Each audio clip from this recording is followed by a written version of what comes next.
Good evening, good day once again, YouTube. This your guy J Crew to you, coming at you with another video here. Just sitting here relaxing this evening, you know, enjoying this wonderful, beautiful Sunday outside. It's June 20th, 2021. I want to wish a happy Father's Day to all the people who are blessed enough to either have a father, or to the men out there who are blessed enough to have children. Happy Father's Day to everyone. I want to come at y'all with another video today. I want to address the topic of being a father and how important that is in every child's life. Uh, every child, I personally believe, needs a father. I know in this day and age, we've unfortunately seen that this epidemic of single parenthood has been around, at least in prominence, for the past 2 to 3 decades. And it's just one of those things that's very unfortunate to me, as I think a two-parent household is a better household than just a one-parent household. I mean, just natural common sense will tell you that by having both of your parents around, that you would have a better chance of having a good quality of life in terms of financial support, moral support, spiritual support. And fortunately, that's the kind of household I came up in. I came up in a household where I had, both parents around. But I know everyone knows someone, whether they're in your family or whether it's somebody you follow like in entertainment, that probably has seen an example of a child grow up without parents, and how that situation can end up being good for some, bad for others.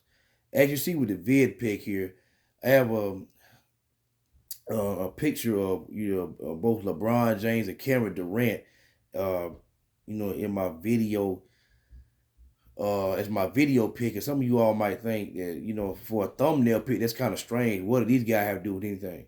I'm going to get to that later on, because I think they definitely fit into this topic. But first of all, I want to continue on about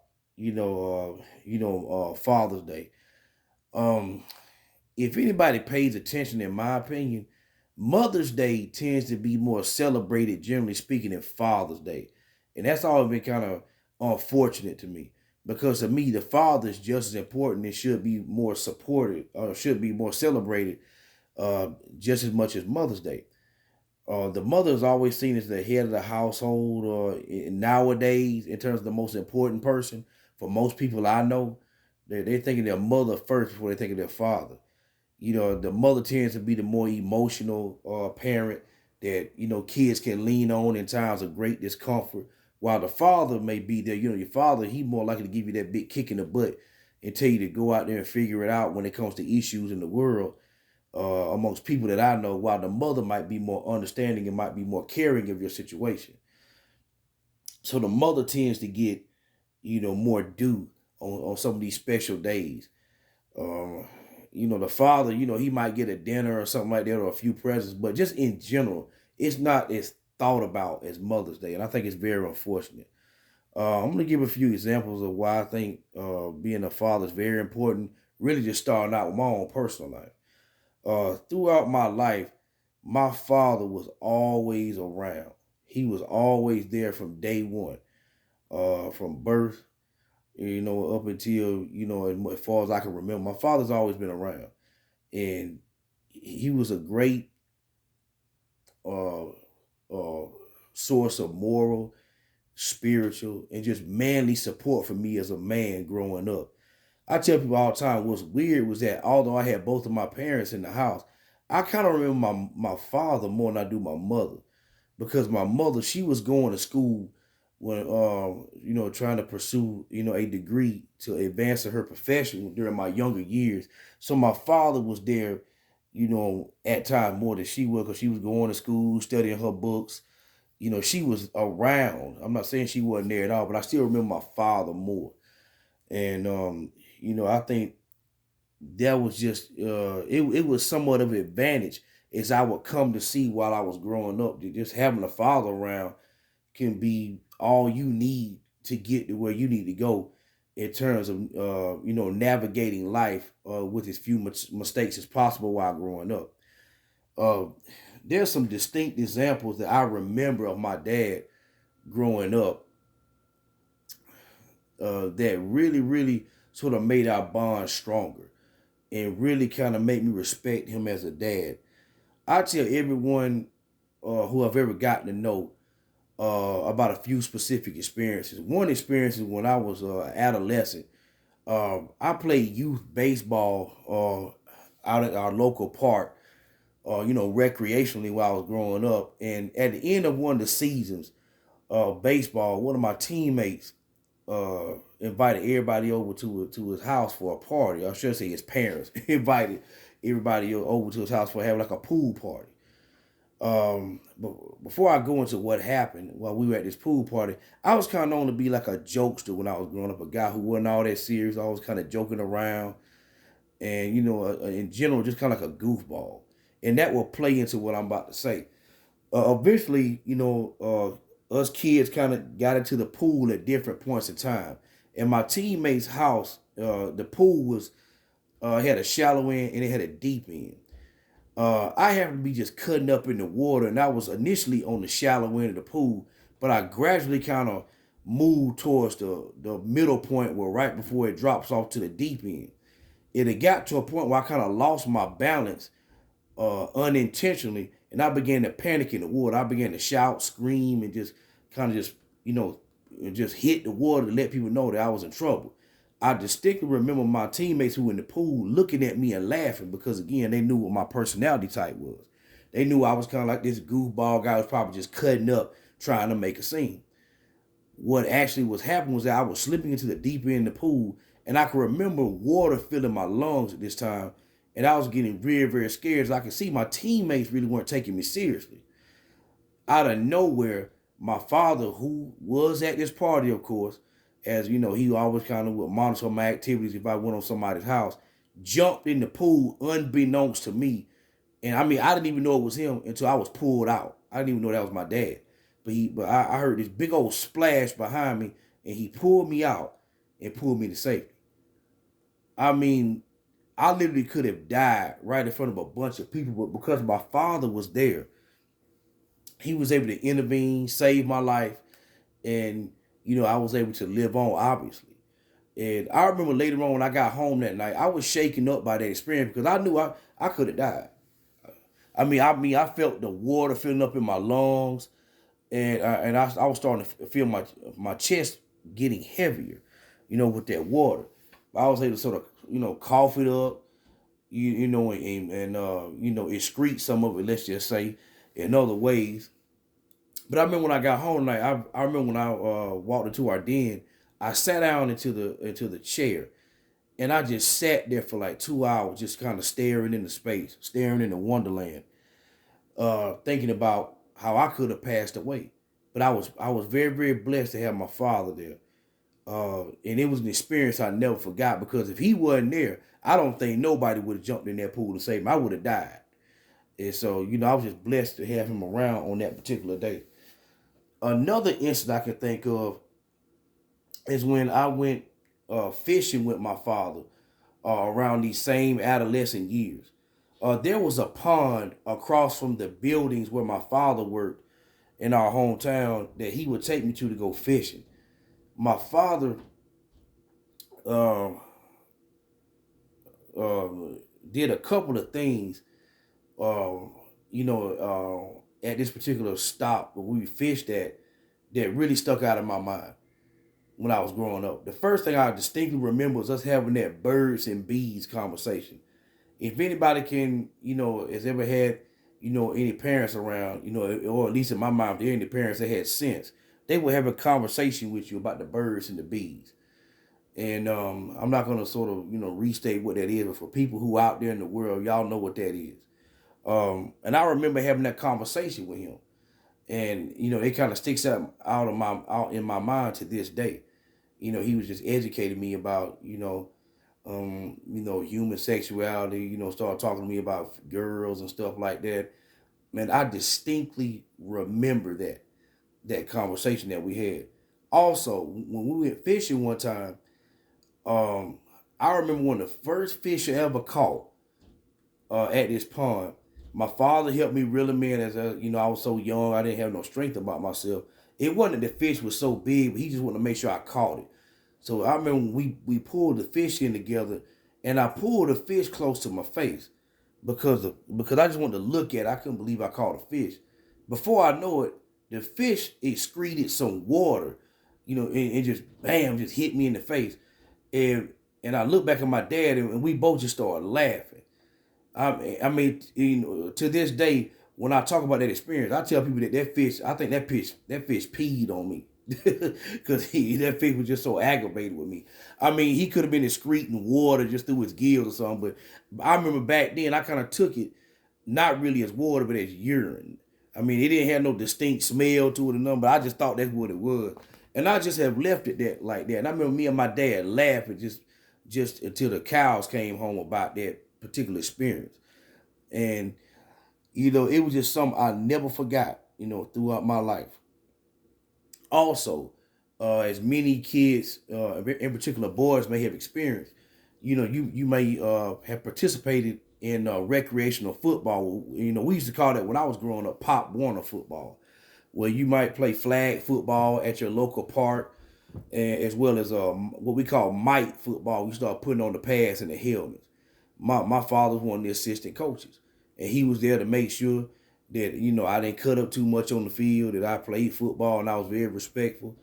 And I remember those years of my father being there. And even though those things that I just mentioned might seem like it's like a minor thing to some people, for me as a young kid, it was extremely important. Uh, I value those things to this day. Those experiences I had with my dad, because it created a bond that never was broken, throughout life. My father, he was a reserve um, soldier in the National Guard Army. So there were times when he would have to, obviously go and train with the National Guard Army. But one time I was thinking, remember that he was gone for maybe 3 or 4 months was when he had to go to Camp Pendleton, I believe over there in San Diego, California. I believe that's where that is. Don't quote me on that. But he had to go over there for basic training during those years that the Desert Storm issue, or war, if you want to call it, was taking place in the Middle East. I believe over there in Saudi Arabia, where Saddam Hussein was acting up according to most military personnel over here in the United States. Those 3 or 4 months were the longest my father has ever been away from me in life. He's never been away from me more than that period. With me growing up. And so another reason why I say that is that every day I treasure I treasure experiencing that with my dad, because I got to see what a man was supposed to be in life, or how he was supposed to conduct himself. My dad had a nice little job in our little hometown we worked at, and obviously, like I said, he was a reserve National Guard Army soldier, and so just with him being in the army and him having a good job in our hometown, it made me respect him even more as a man. Because my father, of course, he came up, in the Jim Crow South, and he really didn't have a lot growing up like most people of color did back then. But he made something of himself, and I got the chance to see that in terms of what that's like, and that was extremely important for me as a person, growing up as a young man. And because I think boys need to see that example. It's just not really what your father says to you all the time. It's what he does around you, how he conducts himself, how he handles himself in various situations. So I mean, so I came to see that I was fortunate. I think I mentioned that maybe several minutes ago. I was very fortunate just to have a dad, because I can distinctly remember some of my classmates in school who grew up without a father. They were the ones that tended to have more behavioral issues going on in school. They fought more. They were disobedient a lot more. They tended to have the issues that, folks such as myself didn't really have to worry about. And so just seeing how they were at times, I mean, let's just be frank, dysfunctional, made me appreciate and made me value having a dad around. I remember my dad telling me on a few occasions growing up, boy, they ever called me up there at school talking about you fighting, you cutting up, I'm gonna tear your butt up when you get home. And my father, he was about 6 foot, maybe like 240 pounds. He was a well built man, and I respected my, he had that fear put into me in terms of repercussions that would happen if I were to, getting in his wrath.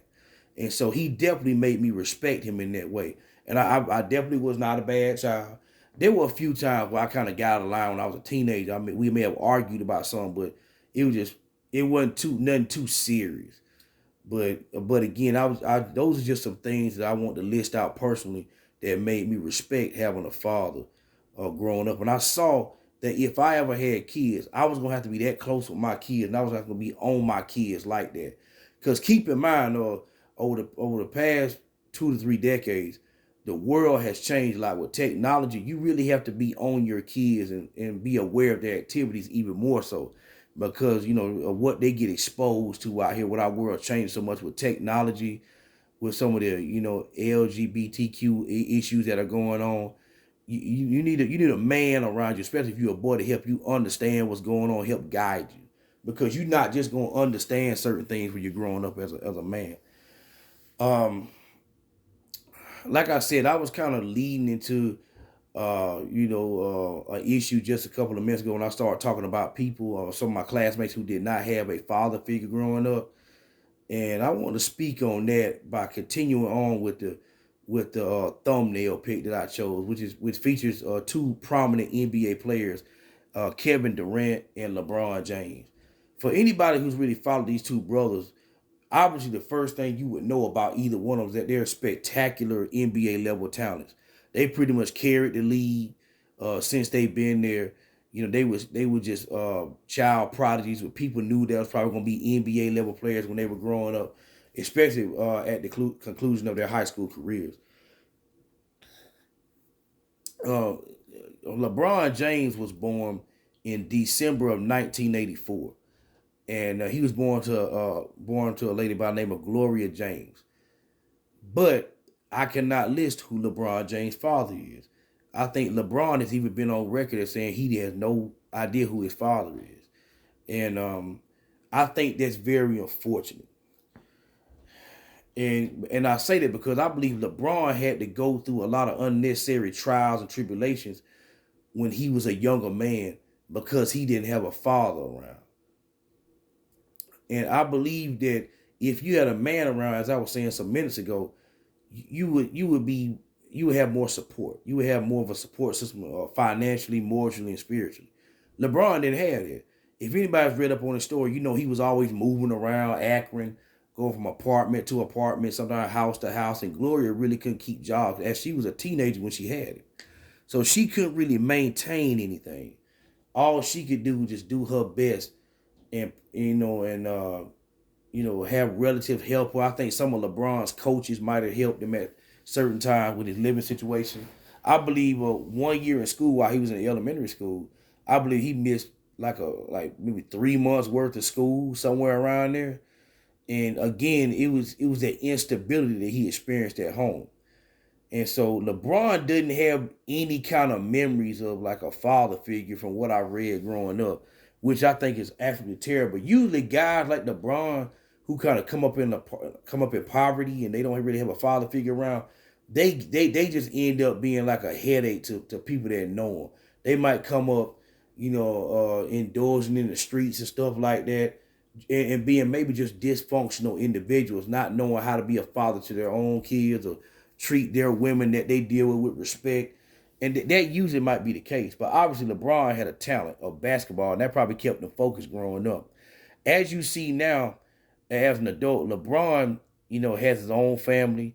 He had a girl I believe he met either in middle school or high school named Savannah, and I think he married her not long after they left high school, and I think they have like maybe 3 kids together, and I think one of his sons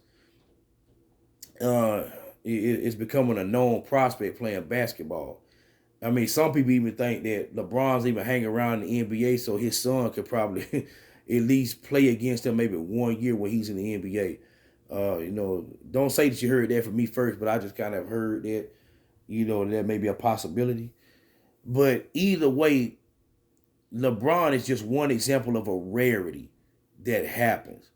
When a young man grows up not having too much, to claim in terms of finances or home, he usually, like guys I know in my personal life, they usually don't end up in a good space. They kind of maybe continue functioning in that cycle of poverty because they never had a man to tell them how to go about getting out of that.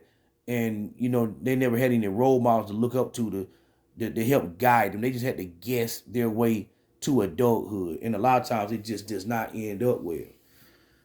And so, LeBron is that rarity of a guy who actually ended up in a pretty good space. And you just don't really see that. And the other gentleman I mentioned is Kevin Durant. He's another known NBA player who's still playing. Matter of fact, now he plays with the Brooklyn Nets, and they just got eliminated from the playoffs, surprisingly, the other night. I think although Durant had a real good game, I think he had 40-some points, they got eliminated. And so his season is done. But since Kevin Durant has been in the league, he's been known to be like a league nice guy, a guy who's not really a troublemaker, and a guy who's a great player. Kevin Durant, unfortunately, had to endure at least some of his youthful years without his natural-born father. He was born to a gentleman by the name of Wayne Pratt, and his mother was Wanda. And so when Kevin, I believe in one of his when Kevin was a child along one of his brothers, his dad left their family for some unknown reason. I think I've read the way his daddy just kind of chalked it up to immaturity, but he was missing from Kevin's life for roughly maybe around a decade. But fortunately for Kevin, his father came back into his life. But I'm pretty sure that he had endured some pretty difficult years there as he was an adolescent trying to figure out what it was to be a man, where his father's was, why am I just looking at my mother for inspiration? Because if you follow Kevin Durant's career, early in his career, and even back when he played that 1 year at the University of Texas, you didn't really see his father that much. You just saw his mother, Wanda. You didn't really see his dad. And I remember I used to see them like, man, where this man dad at? He's accomplishing all these wonderful feats, but his dad is nowhere to be found. But and fortunately for Kevin, at some point in his youth, I believe his father actually kind of came back and was in and out maybe of his life, but he nevertheless came back. And I believe that's more or less the rarity more than it is the norm. Once some guys are gone, they never come back.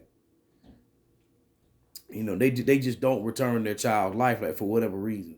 I understand that some men, they may not get along with the baby's mother, or they may go through court trying to get custody or whatnot, and it may not work out for them legally. And I think that's just very unfortunate, because I would like to think that most men want to be involved in their child's life, but as we've seen, that's not so much reality, and I think it's tragic. And that's one of the reasons why I named this video Happy Father's Day, a day of celebration for some, but unfortunate shame/embarrassment for others. Because I believe that's what it is for some people. It's a source of embarrassment. Like, man, like, some people may not have memories like that. That you can just share with your grandkids, or what you and your daddy did growing up. And so some people, I think that's maybe one reason why it's not as celebrated, because there have been various situations where fathers may not be involved in the children's lives, but the mother is tends to be there more so than anything, which is what leads me back to where I first kind of got to in this video, why Mother's Day probably is more respected and taken more seriously than Father's Day. So hope you all enjoyed the content for this video. I just want to share with you my varied opinion on this particular occasion of Father's Day. Hope you enjoyed the content. If you liked it, please hit the like button. If you want to subscribe, please subscribe. Y'all have a great one. Enjoy Father's Day and enjoy the rest of your weekend.